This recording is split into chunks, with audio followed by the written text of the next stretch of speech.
नमस्कार, बहुत स्वागत है आपका। स्वराज एक्सप्रेस देख रहे हैं आप, आपके साथ मैं हूं कृतिका मिश्रा और मैं हूं संयम जैन और आप देख रहे हैं साल 2026 का सबसे बड़ा चुनावी कवरेज सिंहासन का खेला। सुबह 8 बजे से ये शुरू हो चुकी है और 5 राज्यों के भाग की गिनती जहां लगातार आपको अपडेट्स भी दे रहे हैं। ना अगले कुछ घंटों में ही पिक्चर भी क्लियर हो जाएगी, जहां बंगाल की खाड़ी से लेकर हिंद महासागर तक जनता ने सत्ता की चाबी किसके हाथ में सौंपी है। आज दांव पर बहुत कुछ है। क्या पश्चिम बंगाल में प्रधानमंत्री नरेंद्र मोदी की वो चुनावी सुनामी विपक्ष की दीवार को ढा पाएगी?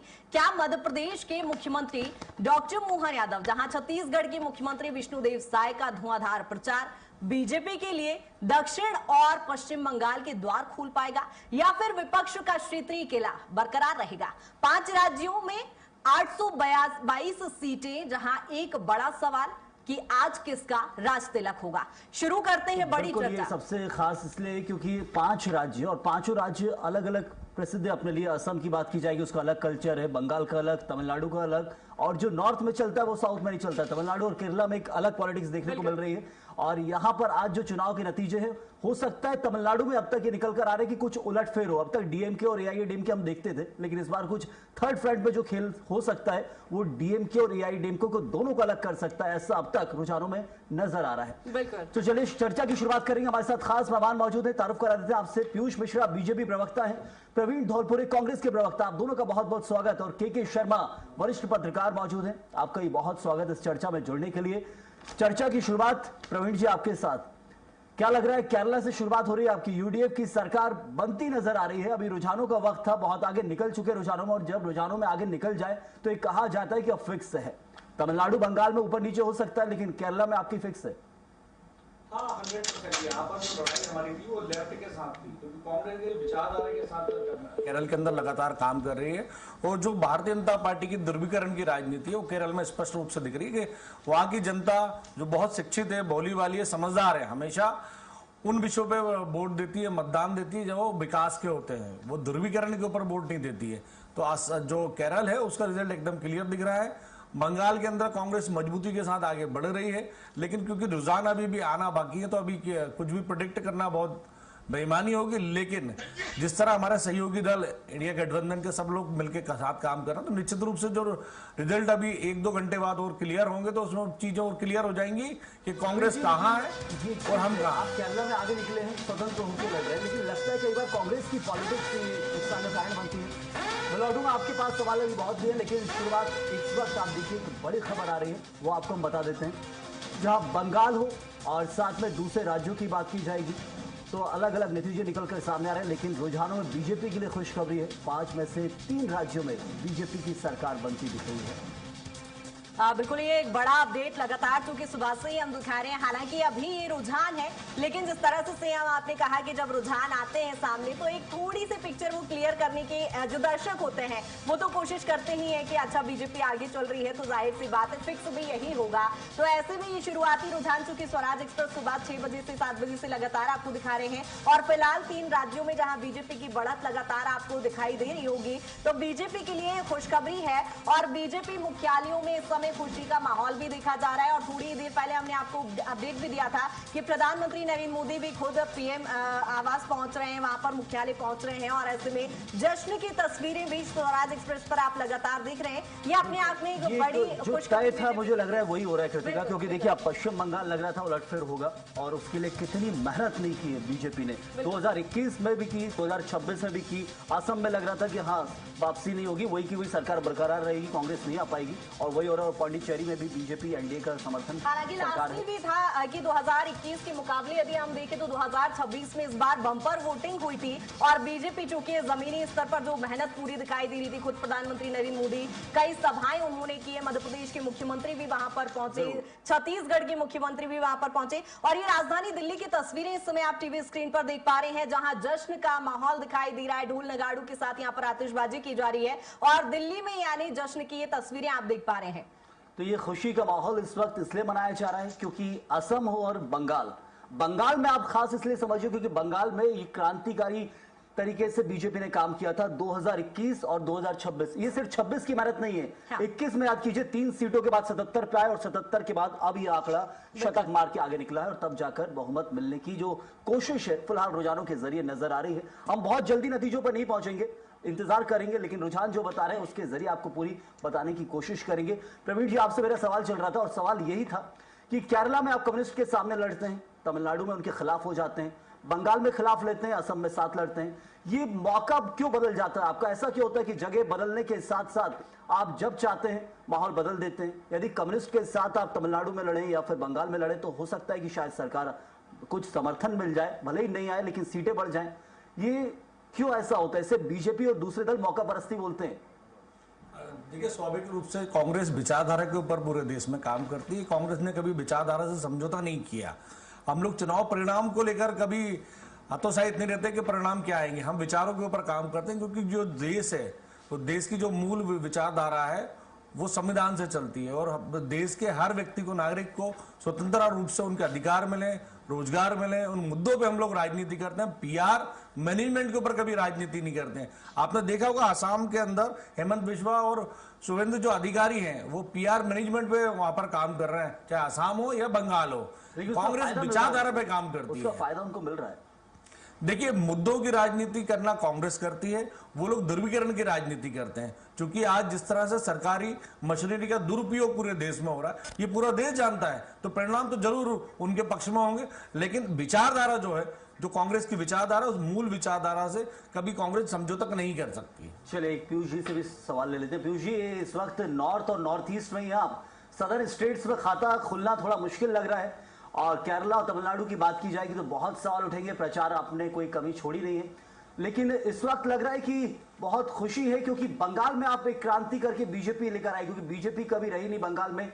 3 से 77 और उसके बाद अभी आंकड़ा बढ़ता जा रहा है।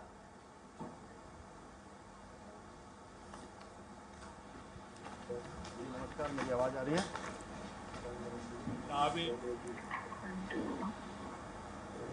आवाज पहुंच रही है पीयूष जी आप तक? आवाज आ रही है आपको? मेरी आवाज आ रही है? हाँ बिल्कुल, बोलिए आप। आवाज आ रही है आपको? मेरी आवाज आ रही है? जी नमस्कार, स्वराज न्यूज के सभी दर्शकों को बहुत बहुत नमस्कार। और आज जो रुझान हमारे सामने आ रही है, ये इस बात को स्पष्ट करता है कि नरेंद्र मोदी जी की नीतियों का और नरेंद्र मोदी जी के विकास मॉडल का पूरा बंगाल ने और असम ने और बाकी तमाम राज्यों ने भी उसको स्वीकारा है। हम बहुत अच्छी स्थिति में बंगाल में हैं, हम सरकार बनाने जा रहे हैं। असम में 3/4 बहुमत के साथ हम पुनः तीसरी बार जीत का हैट्रिक लगा रहे हैं। पुडुचेरी में भी हम जीतने वाले हैं। तो ये सब इस बात को दर्शाता है कि मोदी की गारंटी और मोदी जी के द्वारा दिए गए कार्यों को और दिए गए बातों को लोगों ने बहुत गंभीरता से लेते हुए उनको पूरा समर्थन अपना दिया है। तो ये मानते हैं कि मतलब एक तरह से मोदी चेहरा जो थे उन्हीं के ऊपर विश्वास किया गया है। भले ही लंबा वक्त लग गया, 2014 से नरेंद्र मोदी प्रधानमंत्री, लेकिन बंगाल की जनता को लगता है समझने में लंबा वक्त लगा है। के शर्मा जी, इस वक्त बंगाल के अंदर उलटफेर हुआ है, नकार नहीं सकते, लेकिन हाँ ये पहले से तय था और अब आरोप भी बहुत उठेंगे। एसआईआर एक बड़ा कारण इसे माना जाएगा कि बहुत ज्यादा बढ़कर वोटिंग हुई।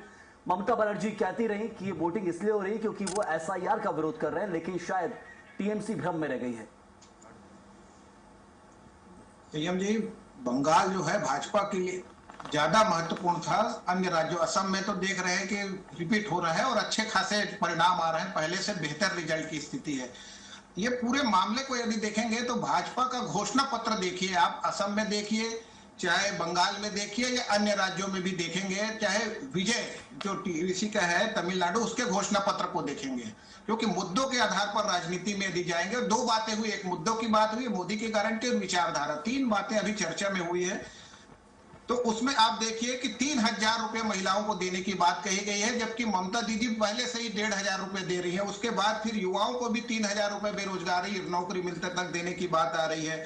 पुनः जो घुसपैठ है उसकी बात तो किनारे लग गई। 1 करोड़ रोजगार की बात हो रही है। देश में महत्वपूर्ण होता है महिला सशक्तिकरण, बेरोजगारी, महंगाई, ये विषय महत्वपूर्ण है। अब तीनों को ही घेरने की क्या 1 करोड़ रोजगार की बात आ रही है। और कांग्रेस जो है, जहां जहां बीजेपी है, जहां मोदी की गारंटी, चाहे छत्तीसगढ़, मध्य प्रदेश हो, मोदी की गारंटी पर सवाल उठाते रही। कितने लोगों को आप रोजगार दे पाएंगे, ये बड़ा सवाल है। लेकिन जो परिवर्तन हो रहा है वहां पे, जो मोदी की 8-9 सभाएं हुई उसको भी देखिए, और अमित शाह की 64-65 सभाएं क्या होती है। केंद्रीय गृह मंत्री है और भाजपा के छत्तीसगढ़ के तमाम नेता जी, छत्तीसगढ़ और मध्य प्रदेश के नेता। जरूर के शर्मा जी, रोकूंगा आपको इस वक्त एक बड़ी खबर आ रही है। हमारे दर्शकों को एक बड़ा अपडेट दे देते हैं स्वयं, जहां धर्माधूम सीट पर पिनाराई विजयन पीछे चल रहे हैं। कांग्रेस उम्मीदवार बीपी अब्दुल रशीद आगे चल रहे हैं, जहां आपको बता दें कि 2800 प्लस वोटों से बढ़त का यहाँ पर दावा दिखा जा रहा है। और वहीं केंद्र में देखें तो यूडीएफ के बहुमत आंकड़ा जो उन्होंने पार कर लिया है। रुझानों में जहां सत्ता परिवर्तन के संकेत दिखाई दे रहे हैं। विजयन यानी कृतिका, आप समझिए कि मुख्यमंत्री खुद पीछे चल रहे हैं, और यदि रुझानों के बाद यदि नतीजा आए तो मुख्यमंत्री हार जाएंगे। कम्युनिस्ट का धड़ा ऐसा टूट रहा है कि उनके लीडर ही पीछे होने वाले हैं। ये बताता है कि परिवर्तन हो रहा है। बिल्कुल बिल्कुल, ये परिवर्तन के संकेत हैं। हालांकि एग्जिट पोल जो दिखाए गए थे उसके समकक्ष ही वो नतीजे कहीं ना कहीं दिखाई दे रहे हैं। हालांकि ये नतीजे नहीं, ये शुरुआती रुझान है, और रुझानों में जिस तरह से सत्ता परिवर्तन के संकेत हम साफ तौर पर देख पा रहे हैं। ये नतीजे जो आ रहे हैं इस वक्त हम कह सकते हैं कि हाँ बिल्कुल समकक्ष बैठ रहे हैं। रुझानों तक 12 बजे के बाद और पता चलेगा कि क्या कुछ माहौल बैठता है अलग अलग राज्यों के अंदर। लेकिन आप ये समझ सकते हैं 2 घंटे के अंदर जो आगे निकल रहा है, तो फिर प्रवीण जी आप भी नकारेंगे नहीं। केरला में भले ही आप जीत रहे हैं, लेकिन बंगाल का भी सवाल पूछा जाएगा आपसे। बंगाल में आपने बहुत लड़ा, 292 सीटों पर आप लड़े, सारी सीटों पर लड़ गए, एक सीट पे आप नहीं बढ़ पा रहे हैं। क्या कमी रह गई बंगाल में? देखिए, कांग्रेस में जो है विकल्प के रूप में बंगाल में बढ़ रही है धीरे, क्योंकि नफरत की जो राजनीति थी उसको नकार रही है जनता। लेकिन ये जो एसआईआर है, एसआईआर के बाद के जो परिणाम पहली बार देश में आ रहे हैं, तो निश्चित रूप से जो मिशनरी का दुरुपयोग भारतीय जनता पार्टी ने किया अब दिख रहा है धीरे धीरे, जिसको लेकर लगातार वहां के राजनीतिक दल हमेशा इस बात को चर्चा करते रहे। लेफ्ट ने भी इस पे कहा है, और लगातार ममता बनर्जी तो अपनी चुनाव सभा में इस बात को कहती है। तो अब तो दिख रहा है कि नरेंद्र मोदी सरकार किस तरह से सरकारी मशीनरी का जो दुरुपयोग करती हो, जिस तरह चुनाव आयोग का दुरुपयोग किया गया, ये तो पूरा देश ने देखा है। तो उसमें हमें बता दीजिए कि परिणाम का यदि दुरुपयोग हुआ तो आप कम्युनिस्ट भी कह रहे हैं, लेफ्ट भी कह रहे हैं, तो फिर उसमें ताबूत में तो आखिरी कील लेफ्ट की अब लग गई है केरला के अंदर। आपको बढ़त मिली है एसआईआर से। देखिए, 2 तरह की विचारधारा है। एक ध्रुवीकरण की विचारधारा है जो लगातार चल रही है आपके बंगाल के अंदर, और केरल की जो विचारधारा है, केरल के लोग विकास चाहते हैं, वहां के लोग शिक्षित हैं, समझदार हैं, चीजों को समझ के आगे बढ़ते हैं। वो विकास के नाम पे वोट करते हैं, वो ध्रुवीकरण के नाम पे वोट नहीं करते। इसी यही कारण है कि भारतीय जनता पार्टी आज तक 0 खाता तक नहीं खोल पाती है केरल में। तो ये तो पूरा देश देख ही रहे लगातार। ठीक है, जरूर ठीक है। पीयूष जी भी लगातार बने हुए। पीयूष जी, जिस तरह से हमने अमित शाह को भरी सभा में ये बोलते हुए देखा है कि 77 जहां पिछली बार की जो सीटें थी उससे इस बार सीधा वो 150 पार का चूंकि दावा करते नजर आ रहे थे और इतनी आशान्वित चूंकि थे, तो ये इसे कॉन्फिडेंस कहा जाए, ओवर कॉन्फिडेंस कहा जाए, जवाब मैं आपसे लूंगी। लेकिन इस बीच एक और बड़ा अपडेट आपको दे देते हैं, जहां केरल में यूडीएफ को रुझानों में बढ़त मिल रही है। कांग्रेस कार्यालय में कार्यकर्ताओं को का जश्न का माहौल चूंकि इस बीच वहां पर देखा जा रहा है, जहां कई दिग्गज नेता कार्यालय पहुंच चुके हैं, और रुझानों में जहां यूडीएफ को जो बढ़त मिली है उसके बाद यहां का माहौल ही कुछ अलग ही देखने को मिल रहा है। और ये कांग्रेस में थोड़ी राहत, और यही राहत है। देखिए, कांग्रेस की लीडरशिप जो है, सेंट्रल लीडरशिप, उसमें 2 बड़े नेता आते हैं। केसी वेणुगोपाल, वो भी केरला से ताल्लुक रखते हैं, और ये कह सकते हैं कि हाँ बहुत फोकस किया, पूरा का पूरा दम जो है कृतिका कांग्रेस ने केरला में झोंक दिया था। उन्हें मालूम था बंगाल मिलना नहीं है, बंगाल सिर्फ वो लड़ रहे हैं चुनाव, और यही कारण है कि केरला में यदि पूरी मेहनत की थी तो उसकी बढ़त यहाँ दिख रही है। बिल्कुल वाकई, और ये तस्वीरें भी अब बयां कर रही है, क्योंकि जश्न का माहौल यहाँ पर शुरू हो गया है। बीजेपी प्रवक्ता से चूंकि मेरा सवाल था सर, कॉन्फिडेंस, ओवर कॉन्फिडेंस क्या कहा जाए, जिस तरह से अमित शाह चूंकि शुरुआत से ही दावा करते आ रहे थे, भरी सभाओं में उनको जो सीटों का एक बढ़त को लेकर दावा सुना गया था, क्या कहेंगे सर? देखिए प्रतिका जी, मैं आपको एक बात स्पष्ट करना चाहूंगा। भारतीय जनता पार्टी पिछले कई वर्षों से ग्रास रूट लेवल पर बंगाल के अंदर काम कर रही है। Bharatiya Janata party cadre based party है। अपने लोगों को और अपनी टीम को बूथ स्तर पर तैयार करने का काम भारतीय जनता पार्टी करती है, और ग्रास रूट लेवल पर काम करते हुए भारतीय जनता पार्टी 2016 में जब 16% वोट पाके 3 सीट पे थी, उससे बढ़ के 2021 में हम 77 सीट पे आए, 38% वोट पाके। और अब आज जो अभी रुझान आ रहे हैं, लगभग आप ये मान के चलिए कि यही अभी परिणाम में भी बदलेंगे। और एक एनालिसिस इस बात को भी हम समझ सकते हैं कि लगभग 50% वोट शेयर के साथ इस बार भारतीय जनता पार्टी की सरकार बनने वाली है। तो जो हमारे नेता आदरणीय श्री अमित शाह जी ने कहा था, वो पूर्णतः सत्य तरफ बढ़ते जा रहा है। हम निश्चित तौर पे 170 प्लस सीट जीत के और बंगाल के अंदर सुशासन की सरकार बनाएंगे। वहां के लोगों जो टीएमसी के गुंडागर्दी से, टीएमसी के गुंडों से जो परेशान थे, उससे उनको मुक्ति मिलेगी। टीएमसी के सिंडिकेट राज से जो परेशान थे, उनसे उनको मुक्ति मिलेगी। टीएमसी से जो कुशासन था, उससे उनको मुक्ति मिलेगी और एक नया सूर्य उदय बंगाल में होने वाला है। चलिए प्रवीण जी, आप भी शायद कुछ कहना चाहते हैं पीयूष जी की बातों को लेकर। हाँ, पीयूष जी की मैं बात सुन रहा था बंगाल चुनाव को लेकर। उन्होंने कहा कि टीएमसी के गुंडे। मैं कहूंगा कि मध्य प्रदेश के जो मंत्री, उन्होंने एक बयान दिया था कि मैं बंगाल नहीं जा सकता, मुझे गिरफ्तार कर लेंगे।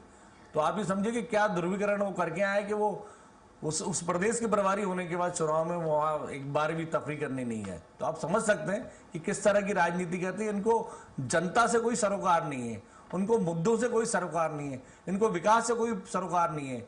झूठी घोषणाएं जो कहते हैं ना कि हमने 5 करोड़ रोजगार देंगे, मुझे लगता है कि रोजगार के नाम पर तो इनको वोट नहीं मिलते, लेकिन ध्रुवीकरण के नाम पर जरूर ये लोगों को बगला लेते हैं। चलिए, बंगाल खुशी का विषय है पीयूष जी आपके लिए, लेकिन अब तमिलनाडु पर भी एक छोटा सा जवाब आपसे चाहूंगा। कृतिका, मैं आपको बता दूं कि तमिलनाडु में 2023 में एआईएडीएमके से इनका गठबंधन छूटता है। 2024 में अकेले चुनाव लड़ती है एआईएडीएमके और बीजेपी, एक सीट भी लोकसभा में नहीं जीत पाती है बीजेपी और एआईएडीएमके। फिर 25 में पलानी स्वामी यानी कि एआईएडीएमके जिसके साथ गठबंधन, उनको मुख्यमंत्री उम्मीदवार बनाया जाता है, लेकिन फिर भी आप आगे नहीं आ पा रहे हैं। क्या कारण इसके पीछे आपको लगता है? तमिलनाडु में मेहनत तो वहां भी आपने कम नहीं की, ग्रास रूट पर वहां भी काम कर रहे थे आप। मैं हमारे साथी कांग्रेस प्रवक्ता जो सवाल उठाए थे, मैं उनसे एक बात पूछना चाहूंगा। सबसे पहले तू इधर उधर की बात ना कर, कारवा क्यों लूटा ये बता। कांग्रेस 2021 का एक राहुल गांधी जी का ट्वीट मुझे आज दिखा था, जिसमें 0 सीट पाकर भी, केवल 2% वोट पाके भी वो ममता बनर्जी को बधाई देते हुए दिखे थे। और फर्स्ट फेज के इलेक्शन के बाद बंगाल में राहुल गांधी जी का एक वीडियो भी सामने आ जाता है, जिसमें वो स्वीकारते हैं कि मैं सवाल तमिलनाडु पे कर रहा हूं, बंगाल खुशी का विषय आपके लिए ग्रास रूट लेवल पे आपकी।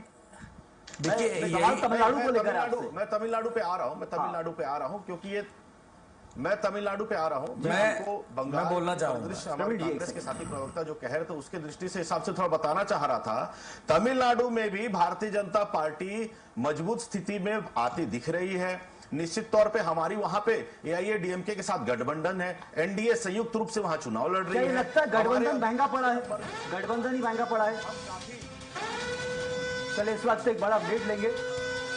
बिल्कुल, ये बड़ा अपडेट आपको बता दें, जहां बंगाल की 293 सीटों पर वोटों की गिनती अभी भी लगातार जारी है और जहां भवानीपुर से हॉट सीट ये कही जा रही है, जहां ममता बनर्जी एक बार फिर आगे हैं। जहां थोड़ी देर पहले जो अपडेट दिया गया था उसमें ममता बनर्जी पीछे थी, लेकिन अब ममता बनर्जी यहाँ पर आगे चल रही है, जहां बीजेपी से शुभेंदु अधिकारी पीछे चल रहे हैं। ये एक बड़ा अपडेट हो जाता है, क्योंकि भवानीपुर सीट हॉट सीट है और शुरुआत से ही सभी की नजरें इस पर टिकी जो हुई माहौल बन रहा है, 2021 में टीएमसी जीत गई लेकिन ममता बनर्जी हार गई थी। हाँ। अब ममता बनर्जी अपनी सीट जीत सकती है लेकिन टीएमसी हार रही है, इसको नकार नहीं सकते। कंट्रोल रूम से काउंटिंग सेंटर पर इस वक्त निगरानी है और बंगाल की 293 सीटों पर वोटों की गिनती जारी है। फिलहाल ये कहा जा रहा था कि शुभेंदु अधिकारी आ गए, लेकिन अब ममता बनर्जी आ गए और इसलिए हम रुझान बोलते हैं इसको। रुझान के आधार पर ही हम बात करते हैं और फाइनल नतीजों तक जब पहुंचेंगे तो और चर्चा विस्तार से होगी। लेकिन समझ के चलिए कि हाँ, रुझान तो बता रहे हैं कि बंगाल में बीजेपी आ चुकी है, आने की तैयारी में है और ये पूरी मेहनत 5 साल की नहीं है, 10 सालों की मेहनत है, 2016 से लगातार चल रही थी। पीयूष जी, मेरा जो सवाल था आपसे, क्या ये तमिलनाडु पर मैं सवाल कर रहा था, लग रहा है कि कोई कमी वहां रह गई है, सिर्फ एक ही राज्य पर पूरा फोकस कर दिया इसलिए तमिलनाडु भी गया, केरला भी गया?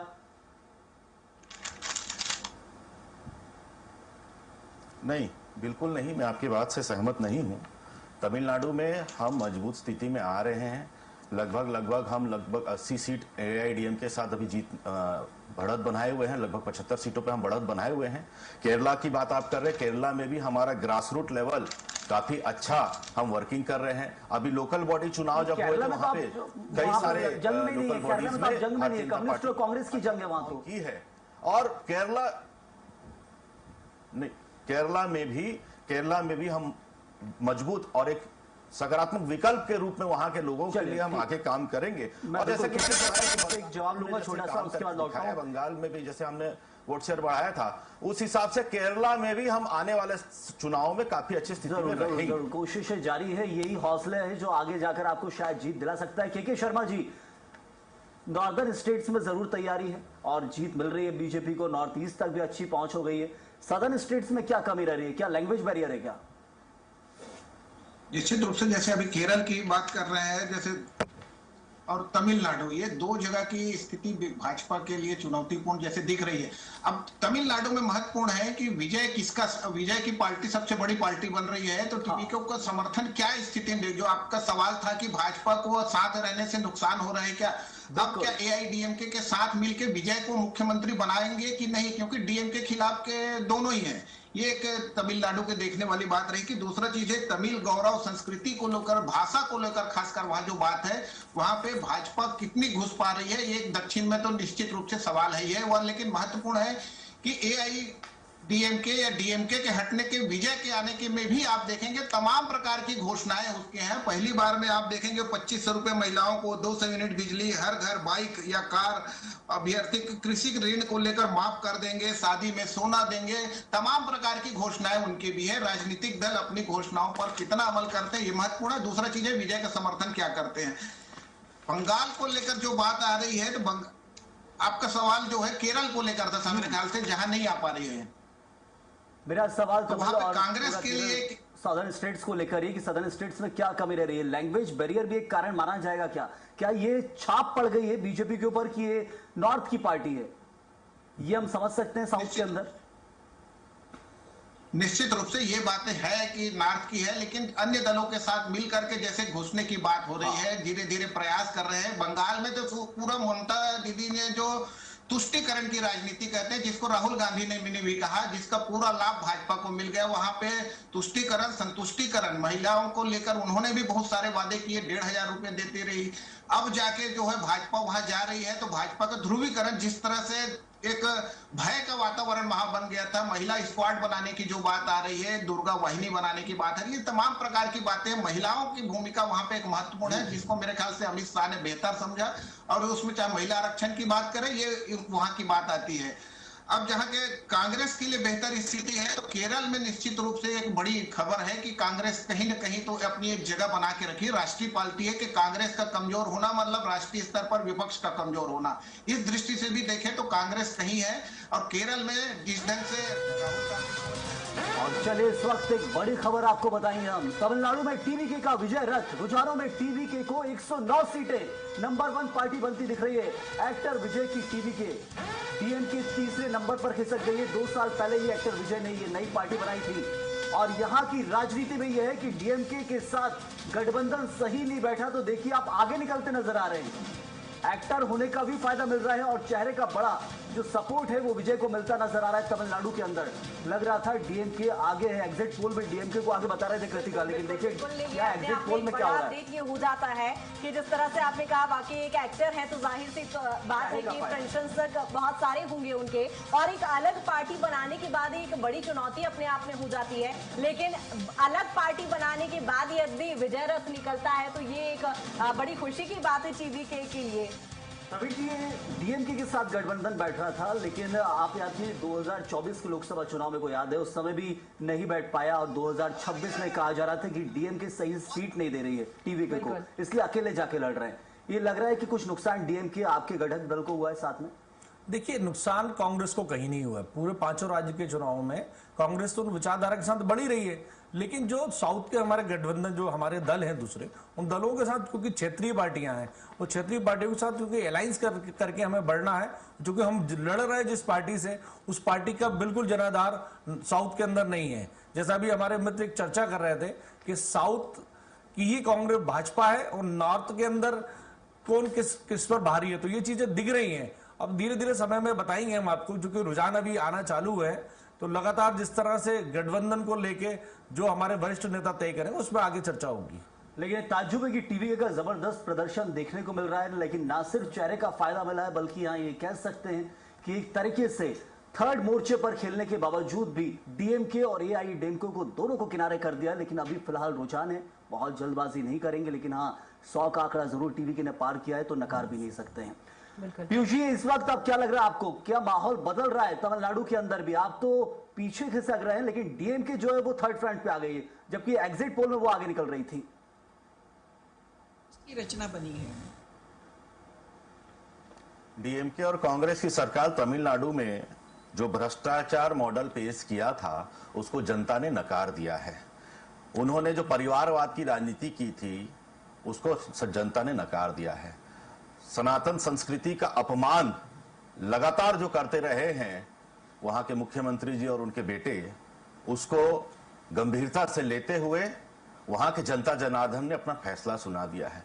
निश्चित तौर पे डीएमके और कांग्रेस की जो सरकार तमिलनाडु में थी वो वहां पे इस बार तीसरे नंबर पे आ गई है, तो ये बात उनके किए गए 5 वर्ष से कार्यों को पूरी तरीके से बताता है।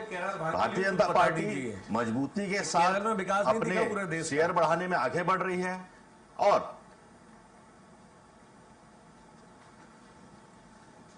आवाज नहीं आई। प्रवीण जी पूछ रहे हैं कि उससे सटा हुआ राज्य है केरल, वहां का विकास भी तो आप देखिए कि कांग्रेस को अब लाया जा रहा है। नहीं, उनको वहां नहीं दिखेगा। ये जो ध्रुवीकरण की राजनीति है वो वहीं कर सकते हैं जहां नफरत फैला सकते हैं। नहीं बिल्कुल दिखेगा प्रवीण जी। मैं प्रवीण जी से तो पूछना चाहूंगा कि आप केरल से आगे बढ़ के तो बंगाल और तमिलनाडु पूरा साउथ और असम पे भी आत्मचिंतन करिए। आप मुझे बताइए साउथ में कहाँ हैं आप? कहाँ है नहीं, आपको पूरा देश नकार रहा है। कांग्रेस पार्टी का महिला आरक्षण खत्म होने के कगार पे है, जो गिरा है वो मेरा आपको एक सुझाव भी है कि आत्मचिंतन करिए और केवल आप आत्मचिंतन नहीं करिए, आपके जो वरिष्ठ नेता है, बड़े बड़े नेता हैं, उनको आत्मचिंतन करवाइए। मुझे अभी जब इस बात पे चर्चा चल रही है तो मुझे एक बस हमारे कांग्रेस के साथी प्रवक्ता बताने का करिए, पिछले 15 दिन में राहुल गांधी ने कौन सी सभा किस प्रदेश में चुनावी मैनेजमेंट कहां पे जाके उन्होंने पसीना बहाया, ये बता दीजिए। जिस तरह आप संसाधनों का करते हैं पूरा देश देख रहा है, और मोदी जी को तो पूरा देश नकार चुका है। ये राहुल गांधी पिछले 15 दिन से बताइए ना, चुनाव हर जगह चल रहे थे। तमिलनाडु में क्या स्थिति है आपकी? कहां पे उन्होंने बताइए, पौंडीचेरी में क्या स्थिति है आपकी? केरल में आप कहां है पहले ये बताइए ना। चलिए आप दोनों को रोकूंगा और इस वक्त एक खास खबर जो हमारे और ये लगातार क्योंकि बड़े अपडेट्स हमारे दर्शकों को दे रहे हैं, क्योंकि शुरुआती रुझान आने शुरू हो चुके हैं और यूडीएफ की बढ़त कांग्रेस में जश्न का माहौल इस समय दिखाई दे रहा है।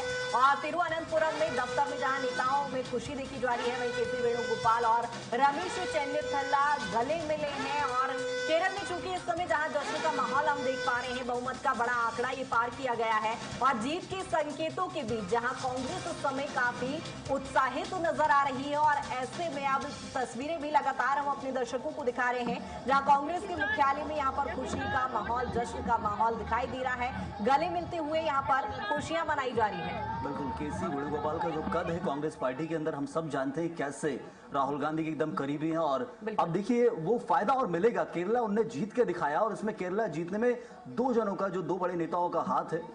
क्या ये समझे कि अब यहाँ पर आपके लिए एक द्वार खुल गया है प्रवीण जी? क्योंकि अब तक तेलंगाना में आप सदर्न स्टेट्स में थे, केरला में हो गए, लेकिन ये नॉर्थ में आप पिछड़ते जा रहे हैं। वो साउथ में पिछड़ रहे हैं, आप नॉर्थ में पिछड़ रहे हैं। सवाल तो दोनों के लिए। देखिए, हम लोग जिस तरह से गठबंधन करके लगातार अपनी विचारधारा पे आगे बढ़ रहे हैं, हमने अपनी विचारधारा निश्चित रूप से कभी बदली नहीं है, ना बदलेंगे। उसी विचारधारा को लेकर हम बढ़ रहे हैं। राहुल गांधी जी ने जिस तरह से लगातार इन प्रदेशों में लगातार उन क्षेत्रीय दलों के साथ जो बैठ के चर्चाएं करी है, तो कहीं ना कहीं जो लोग हमारे साथ आए, हमारी विचारधारा के साथ, वो हमारे साथ आज भी खड़े हैं। जो विचारधारा के साथ नहीं आए, उनके साथ में गठबंधन नहीं करा, उनका चुनाव हमने नहीं लड़ा। चूंकि कांग्रेस उन साउथ के अंदर लगातार बढ़ रही है आगे। आप इसको स्पष्ट रूप से देखिए कि जितने भी साउथ के राज्य हैं, तीनों राज्य में हम लोग बढ़ रहे हैं, घट नहीं रहे हैं। और अगर आप वहां देखें तो भारतीय जनता पार्टी लगातार वहां घट रही है। उनका तो खाता भी नहीं खुला है वहां उन राज्यों में। ये दिख ही रहा है आपको परिणामों में। नजरिए का फर्क होगा, क्योंकि अभी आप देखेंगे नॉर्थ के अंदर भी फिर इसको लेकर तुलना करनी होगी। बहुत सारे सवाल रहते हैं। के शर्मा जी, मेरा सवाल वो है कि आखिर तमिलनाडु में क्या हो रहा है? टीवी के कैसे आगे निकल रहा है? वहां तो डीएमके दिख रहा था एग्जिट पोल में। वही चीज है, टीवी के साथ कौन देख रहे हैं? AIDMK 10 मान लीजिए 109 है, 117 तक चाहिए, तो वो 8-9 सीट की कमी को कौन पूरा करेगा? ये एक बड़ा सवाल रहेगा। क्या इतने नजदीक पहुंच के भी सरकार बना पाएंगे कि नहीं? क्योंकि अन्य की स्थिति आप दिखा रहे हैं कि उसमें है ही नहीं, तो वो स्थिति में लेकर के पूरे बहुमत की स्थिति सरकार बना पाएंगे क्या विजय? ये एक बड़ा सवाल है। जिस तरह से वहां पे आप देखेंगे कि जो फिल्मी कलाकार हैं वो लगातार, चाहे वो जयललिता की बात कर ले, रामचंद्रन की बात कर ले, तमाम प्रकार के वहां पे फिल्मी क्रेज भी कह सकते हैं, एक व्यक्ति का चेहरा, व्यक्तित्व, तो उसके काम और उसके पास घोषणा पत्र जो मैं कह रहा हूं वो एक बड़ी भूमिका में है। और इन सब को लेकर मुख्यमंत्री बनाने के लिए किसका समर्थन होगा, ये एक बड़ा सवाल है। AIDMK पूरी तरह जो गठबंधन है, बीजेपी भी उसमें, तो वो उसका साथ देने के लिए तैयार है कि नहीं है, इस विषय पर एक महत्वपूर्ण बात बनती है। जी, तमिलनाडु को लेकर जरूर। और साउथ में तो अक्सर रहा है, कृतिका देखने को मिला है कि वहां पर चेहरे होते हैं। आंध्र प्रदेश में ले लीजिए NT रामाराव चलता था, तमिलनाडु के अंदर जयललिता की बात की जाएगी, कर्नाटक के अंदर पुराने राजकुमार की बात की जाएगी। यहाँ चेहरे जो हैं, एक्टर को भगवान माना जाता है। साउथ के अंदर ये रहा है, और इस कारण से जब वो पॉलिटिक्स में आते हैं तो पूरा उलटफेर हो जाता है, और यही कारण है कि इतना बड़ा उलटफेर देखने को हमें मिला है। पीयूष जी, अब क्या कुछ किया जाएगा? बंगाल आप जीत रहे हैं, असम आप जीत चुके हैं, बिल्कुल, लेकिन अब क्या किया जाएगा साउथ के लिए? साउथ के लिए क्या तैयारी की जा रही है? बंगाल की खुशी तो बहुत मनाई जा रही है, आप पहले से तैयार थे। SIR का बड़ा आरोप लगेगा और आगे भी याद रखा जाएगा।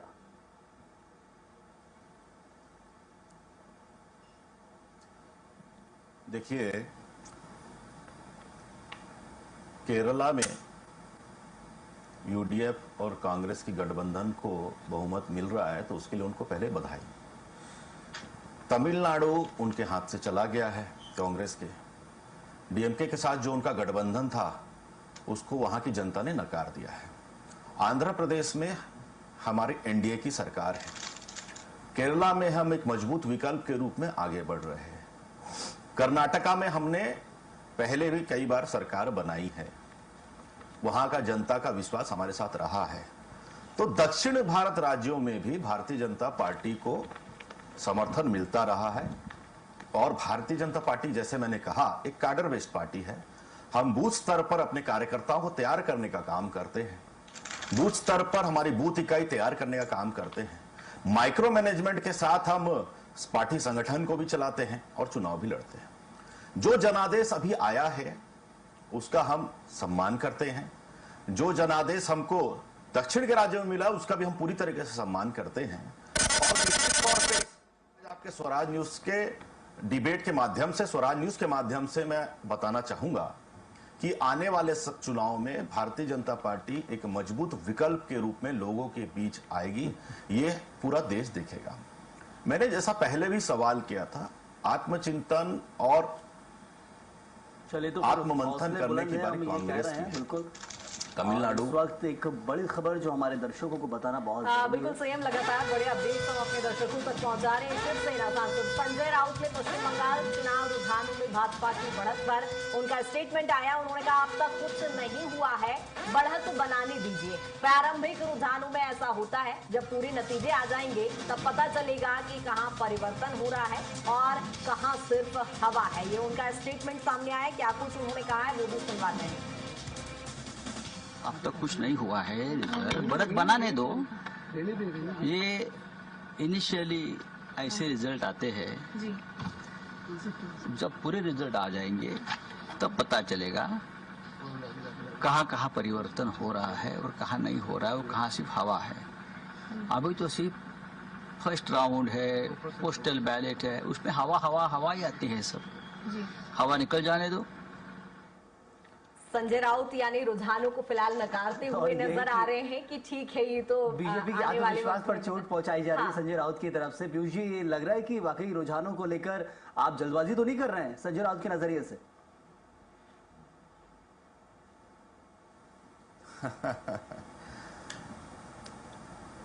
संजय राउत जी के बयान को अब उनके पार्टी के लोग भी सीरियसली लेना बंद कर चुके हैं।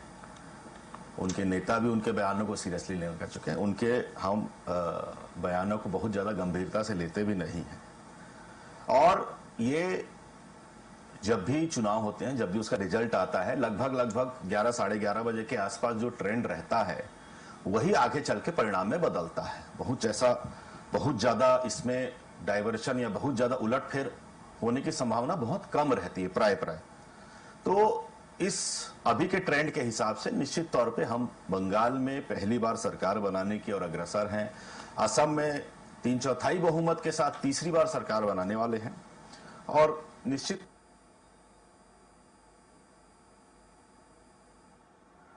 लगता है कुछ आवाज नहीं पहुंच पा रही है, लेकिन लगता है पश्चिम बंगाल में ही पूरा बीजेपी ने अपना फोकस डाल दिया है। बाकी राज्यों में प्रचार प्रसार बहुत किया गया था और यही कारण है कि सदन छूट गया। सदन में भी कोशिश तमिलनाडु में कम नहीं की थी, बहुत कुछ उन्हें दिया गया, लेकिन वहाँ जनता समझ नहीं पा रही क्योंकि वहाँ पर सबसे ज्यादा जो माहौल चलता है लैंग्वेज बैरियर, मेरा फोकस इसी पर है कि आखिर कैसे आगे बढ़ेंगे। एक बड़ी खबर में हमारे दर्शकों को बताएंगे, बंगाल में काउंटिंग के दौरान बवाल की स्थिति देखने को मिली है। बांकुरा में टीएमसी और बीजेपी कार्यकर्ताओं में झड़प, काउंटिंग सेंटर के बाहर जोरदार झड़प हुई है, सुरक्षा बलों ने लाठीचार्ज किया है। ये कोई नया नहीं है, चुनाव में भी हो रहा था। अब देखिए आप, रुझानों के वक्त भी काउंटिंग के दिन भी नहीं छोड़ा जा रहा है। आखिर ये स्थिति क्यों बन रही है, ये समझना बहुत जरूरी है। क्या ये टीएमसी की बौखलाहट है जो देखने को मिल रही है? के शर्मा जी।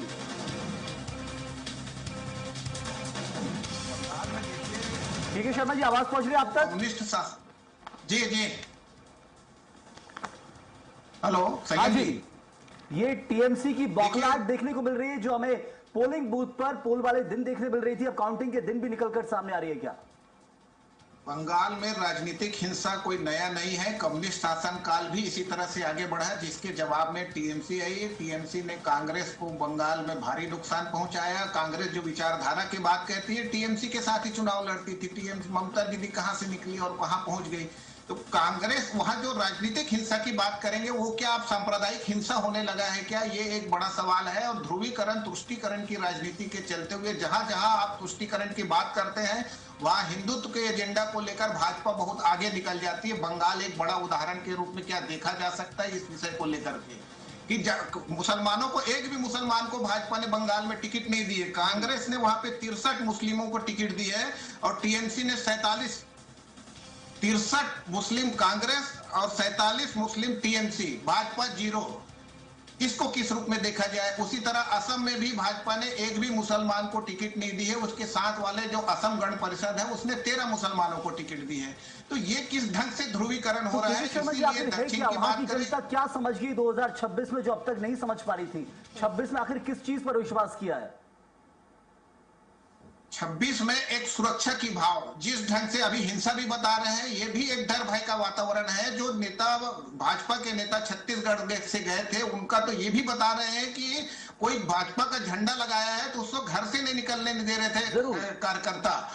और जो झंडा लगा तो निकले हैं, मारपीट, एजेंट बैठाना बड़ा मुश्किल हो रहा था वहां पे। आप तो चले जाएंगे सर जी, हम लोग यहाँ रहेंगे, हमारी क्या दशा होगी। तो बहुत सारे जो अब सही ढंग से जो पूर्वानुमान नहीं लगा, इसका कारण भी ये है कि मतदाता खौफ में थे, डर में थे, सही बात नहीं कह पा रहे थे। लेकिन इस डर भय में जो विपक्ष में जो मतदान होता है कह सकते हैं, वो बंगाल में देखने को मिल रहा है। क्या वहां के वातावरण में सुरक्षा की जो बात आ रही है, शांति की बात हो रही है, इन सब में भाजपा वहां पे कितना सफल हो गए? अभी तो केंद्रीय बल वहां पे मौजूद है, अमित शाह स्वयं वहां पे मौजूद थे।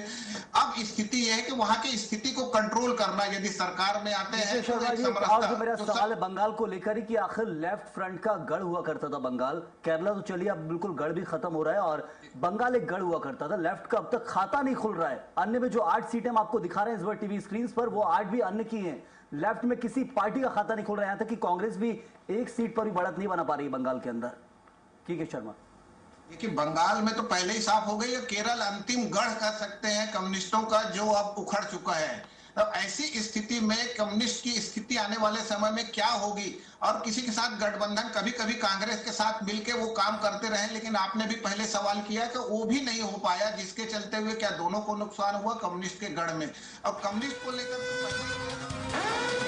एक बड़ा अपडेट हमारे पश्चिम बंगाल विधानसभा में विपक्ष के नेता और नंदीग्राम और भवानीपुर विधानसभा क्षेत्रों से जहां भाजपा उम्मीदवार शुभेंदु अधिकारी ने कहा है कि भाजपा सरकार बनाएगी। जिस तरह से भाजपा हमेशा से आशान्वित रही है और पॉजिटिव वे में उन्होंने एक बार फिर ये स्टेटमेंट दिया है, जहां भाजपा 180 से अधिक सीटें जीतेगी और भाजपा की ही सरकार बनेगी, ये शुभेंदु अधिकारी ने कहा है। तो पिछले से डबल की बात यहाँ करते नजर आ रहे हैं और क्या कुछ कह रहे हैं वो भी आप सुनिए।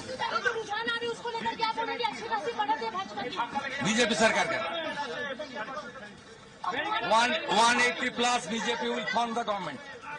रुझान आ रही उसको लेकर क्या बोलेंगे? अच्छी खासी बढ़त है भाजपा की। देखिए, कॉन्फिडेंस कहा जाए, ओवर कॉन्फिडेंस कहा जाए या पूरी मेहनत का प्रतिफल कहा जाए कि लगातार चूंकि पश्चिम बंगाल में मेहनत की थी सीएम बीजेपी ने और बीजेपी सरकार बनाने का यहाँ पर दावा कर रही है। और अच्छी बात यह है कि जिस तरह से बीजेपी के लिए हमेशा से कहा जाता है कि वो एक रणनीति के साथ मैदान में उतरती है, तो आपको ये भी ध्यान होगा कि अमित शाह ने सीएम फेस को लेकर भी संकेत दे दिए हैं कि पश्चिम बंगाल से होना चाहिए, वहां की पृष्ठभूमि से होना चाहिए, वहीं उसका जन्म होना चाहिए, वहीं से शिक्षा प्राप्त की होना चाहिए। कह रहे हैं इन्हीं के ऊपर ज्यादा विश्वास जताया जा रहा है कि नहीं हो सकते हैं। शुभेंदु अधिकारी कह रहे हैं कि सरकार भाजपा बना रही है, तो ये वाकई एक विश्वास, आत्मविश्वास इसे कहा जाए। 80 से अधिक, मुझे लगता है ओवर कॉन्फिडेंस है, जल्दबाजी कर रहे हैं। 77 से और सीधा 180 सीटों का दावा करना।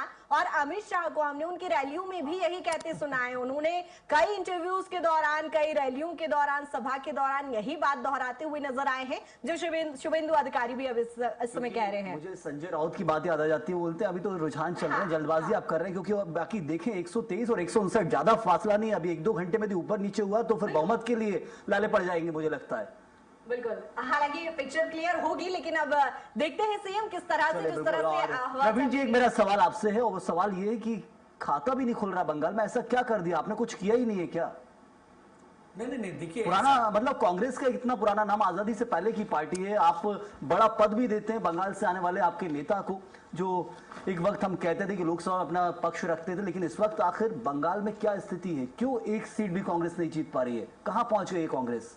नहीं, देखिए, बंगाल के अंदर जो हमारे क्षेत्रीय दल है उनके साथ हमारा गठबंधन समय समय पे रहा है। हाँ। और चूंकि हम लोग ध्रुवीकरण की राजनीति वहां नहीं कर रहे हैं, हम लोग वो नफरत की राजनीति वहां नहीं कर रहे हैं। हम लोग ने वहां पर हमारी सरकारों में भी, अगर बंगाल के अंदर ममता बनर्जी हमसे अलग होकर नई पार्टी बनाई तो कांग्रेस ने कभी उनकी विचारधारा को नहीं कुचला, कांग्रेस ने कभी कोई ईडी नहीं बिठाई उनके ऊपर, कभी सीबीआई नहीं बिठाई कांग्रेस ने उनको उनके जनाधार के साथ बढ़ने दिया है। और यही कारण है कि हम लोग जो संवैधानिक मूल्य है, जो परंपरा है कांग्रेस की, उनका निर्माण करते उनको बढ़ाया है। और देश के अंदर सभी को अधिकार मिले और सभी अपने हिसाब से सब राजनीतिक दल फले फूले, उसके लिए कांग्रेस ने काम भी किया है, उनको कभी दबाया नहीं है। लेकिन जो SIR के बाद जो लगातार परिणाम आ रहा है और जिस तरह से शुभेंदु अधिकारी अपनी बयानों में बता रहे हैं कि हम 180 पे जा रहे हैं, तो स्पष्ट दिख रहा है कि कहीं ना कहीं उनको मालूम है कि हमने वोट चोर की, हमने गद्दी हम हासिल कर रहे हैं। SIR के बाद जिस तरह से 91 लाख से ज्यादा नाम जो बंगाल के काटे गए हैं, क्या वो कांग्रेस के वोटर्स थे?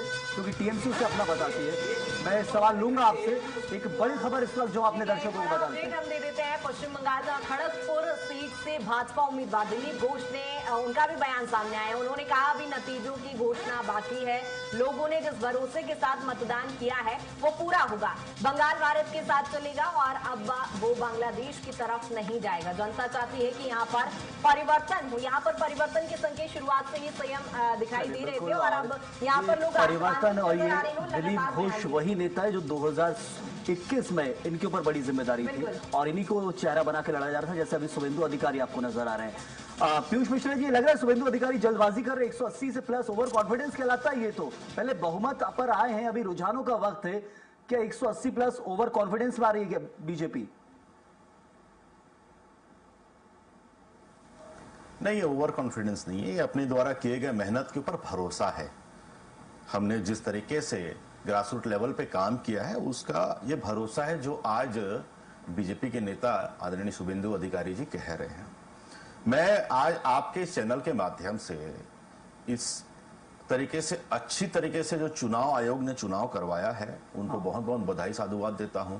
केंद्रीय सुरक्षा बल जिन्होंने वहां पे शांतिपूर्ण चुनाव कराने में मदद करी, उनको ही बहुत बहुत बधाई और साधुवाद देता हूं। और पूरे देश के प्रदेशों में जहां जहां चुनाव कर रहे हैं जनता जनार्दन को भी बहुत बहुत बधाई देता हूं। और मैं शुरू से डिबेट में इस बात को कह रहा हूं, प्रवीण जी मेरी बात को सुन समझ नहीं रहे हैं, वो मैं उनको फिर से एक बार सुझाव देना चाहूंगा कि आप विचारधारा मेरे ऊपर डालें। क्या होता है कांग्रेस का पूरा देश मेरे को सिर्फ आपके बोलते हैं PR मैनेजमेंट थोड़ा सा रखिए, जो हमारी संस्था है उनका दुरुपयोग करके चुनाव लड़ रहे हैं।